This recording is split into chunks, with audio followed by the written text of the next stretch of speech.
getting the best Christmas present of all, a new whare. A lot of our whānau that have stepped through these doors have never stepped into a gym before.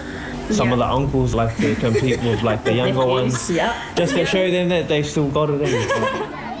Everywhere you go, whaia Tony, and I've also been Auntie Tony, Nanny Tony. It's important to have wāhi kōrero for our tamariki. We can grow future leaders right from the get-go. We're just talking about ahi kā, what the whenua means to us. Kaumātua, we're the mapi, planting kumara, harvesting kumara. How far are we off Kaumātua? Oh, you're not far. No, that's easy. Whatu ngaro te tangata toi tū te whenua. It's for the generations we will never meet.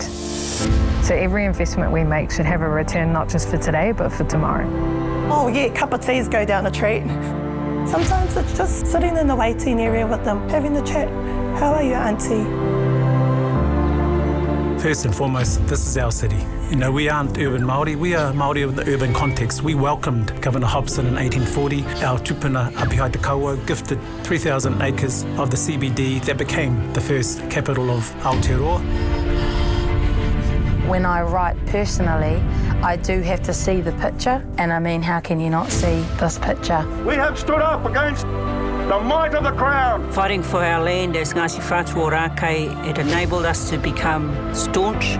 It enabled us to put our heads up high, and that's because we can stand on our own tūranga waewae. It wasn't until I laid that whāriki that it just incorporated the tamariki, our tupuna, our pakeke, our rangatahi, our kaumātua, and how important it is to hold fast to what we do and what our people did. It's really important that Ngāti Whātua is always in the space, in our own tribal lands, on our waters. We are the tangata whenua, we are the ahi kā. If I was given 1 hour of my life to live over again, I'll choose to be a child being brought up in Okahu Bay.